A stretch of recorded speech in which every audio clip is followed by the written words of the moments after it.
नमस्कार, मैं मनीष कुमार वर्मा। इस न्यूज में आप लोग को बताएंगे कि किस प्रकार हरियाणा का गुरमीत सिंह ने गजब कंगना रनावत को घेरा। आइए सुनते हैं इस न्यूज में गुरमीत सिंह का वह बात जो कंगना रनावत पर बोलते नजर आए। सभापति जी, मैं शुरुआत क्योंकि पूरे बजट में मेरे प्रदेश पंजाब का जिक्र तक नहीं किया गया, मैं विरोध दर्ज करवाते हुए बात अपनी शुरू करना चाहूंगा। सभापति जी, जब मैं स्कूल में पढ़ता था तो दीवारों पे एक नारा लिखा रहता था, हम दो हमारे दो। और पूरे देश के लोग जानते हैं कि पिछले 10 साल 2 साहब की सरकार चल रही थी। अब उन 2 साहब के कंधों पर और 2 लोग बैठ गए हैं और वो पुराना नारा पूरी तरह फिट हो गया कि हम दो हमारे दो। सभापति जी,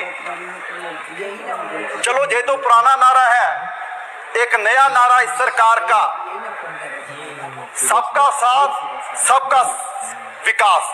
लेकिन मुझे लगता है कि वो नारा भी 2 का विकास बाकी सबका सत्यानाश इस बजट में सारा कुछ दर्शाया जा रहा है। सभापति जी, जिस दिन इलेक्शन का रिजल्ट आ रहा था तो स्वाभाविक है सारे लोग अपना देख रहे थे और पूरे देश का भी देख रहे थे कि क्या बन रहा है, किसकी सरकार बन रही है। और जब बीजेपी की सुई 230 और 40 के बीच अटकी हुई थी तो हम सोच रहे थे कि 5-10 और कम हो जाए, लेकिन अब मैं कहता हूं भगवान का शुक्र है कि आपकी 240 आ गई।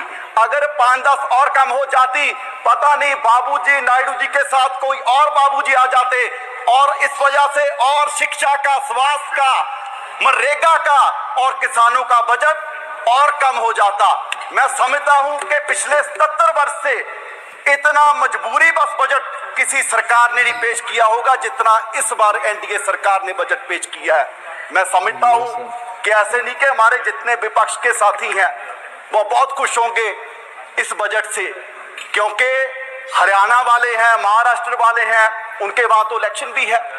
लेकिन मैं उनको कहना चाहता हूं, आप सरकार की मजबूरी समझिए।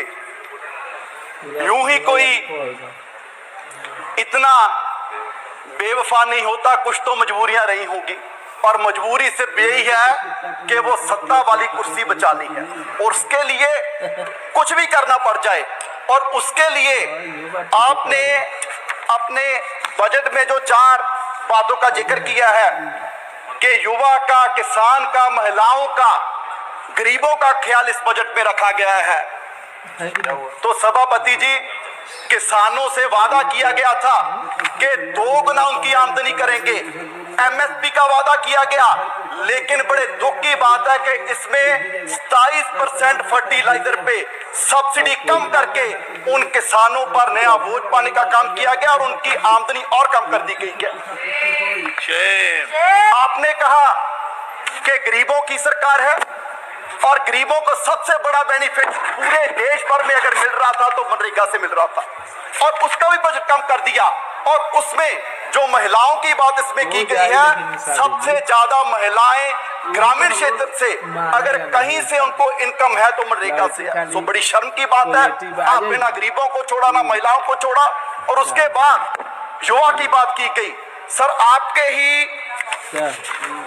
इकोनॉमिक सर्वे में जिक्र किया गया कि भारत क्योंकि युवा देश है, यंगिस्तान है, तो यहाँ एआई पर हमारे रिसर्च नहीं हो रहा। जितने रिसर्च पेपर्स है, अगर हम अमेरिका से कंपैरिजन करें, चाइना से कंपैरिजन करें तो हम बहुत पीछे है।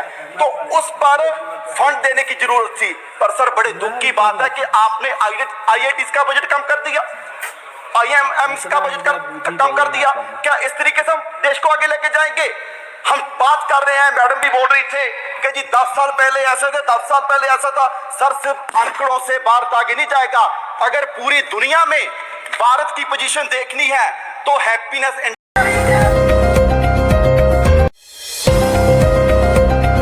बढ़ाने के लिए MSJP न्यूज एक बार अवश्य देखे, अपना राय कमेंट बॉक्स पर अवश्य भेजे। जय हिंद, भारत माता की जय।